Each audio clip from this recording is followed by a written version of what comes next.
અને હવે અન્ય સમાચારની વાત તો નર્મદામાં સરકારી રિક્ષાની ખરીદીમાં ભ્રષ્ટાચારનો આક્ષેપ કરવામાં આવ્યો છે। સાંસદ મનસુખ વસાવાએ ભ્રષ્ટાચારના આક્ષેપ લગાવ્યા છે। તકલાદી રિક્ષાનું વિતરણ કરવાની મનાઈ કરી દીધી છે। તો સાંસદ અને ધારાસભ્ય કાર્યક્રમમાંથી નીકળી ગયા હતા। સ્વચ્છતા માટે ઈ રિક્ષાના વિતરણનો કાર્યક્રમ યોજાયો હતો। સરપંચોએ પણ ઈ રિક્ષા લેવાની ના પાડી દીધી। તો ભ્રષ્ટાચારમાં અધિકારી અને એજન્સીની મિલીભગતના આક્ષેપ કરવામાં આવ્યા છે।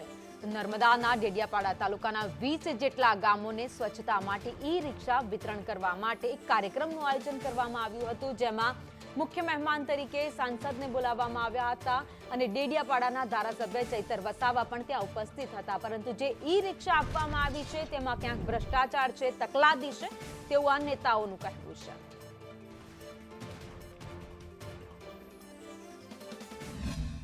હરડેશ્વર તિલકવાડામાં જે સાગબારામાં જે ઈ રિક્ષા આપી છે એ હજુ મહિનો નથી થતો ત્યાં થોડી ભાંગી છે અને એ પણ થોડી માહિતી મળી કે એની કિંમત બજાર કિંમત 1.5 લાખની આસપાસ છે, જ્યારે એજન્સીએ બિલ બનાવ્યું છે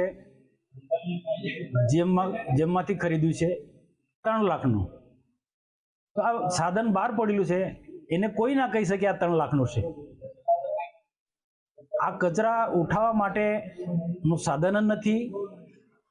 આપો તો કોઈ સારું સાધન આપો, એનો કોઈ સન્માનજનક રીતના એને ચલાવી શકે એવું। તો આવું તકલાદી સાધન અમે અમારા હાથે આપીએ એ યોગ્ય મન નથી લાગ્યું। ઈ રિક્ષામાં 3,10,000નું એસ્ટિમેટ બનાવ્યું છે, તો કોઈ સારું વાહન હશે કે જેના કારણે આ સ્વચ્છતાને લઈને ગંભીરતા હશે। પણ કેન્દ્ર સરકાર હોય કે રાજ્ય સરકાર હોય, અનેક પ્રકારની કલ્યાણકારી યોજનાઓ અમલીકરણમાં મૂકતી હોય છે, પણ એમની નીચેના કેટલાક અધિકારીઓ, કેટલીક એજન્સીના લોકો અને કેટલાક એમના વચટિયાઓ ભેગા મળીને એને એમના મનગમતા બિનજરૂરી સાધનો ઠોકી બેસાડે છે, જેનું ઉત્તમ ઉદાહરણ આ ઈ રિક્ષા છે। આજે નાનકડું છકડું જે બજાર કિંમત 1.5 લાખ હોય એની ડબલ ગણા 2 ગણી એસ્ટિમેટની રકમ વસૂલીને અહીંયા સરપંચોને આપવા માટે અમને બોલાવ્યા હતા, પણ એનો અમે વિરોધ કરીએ છીએ।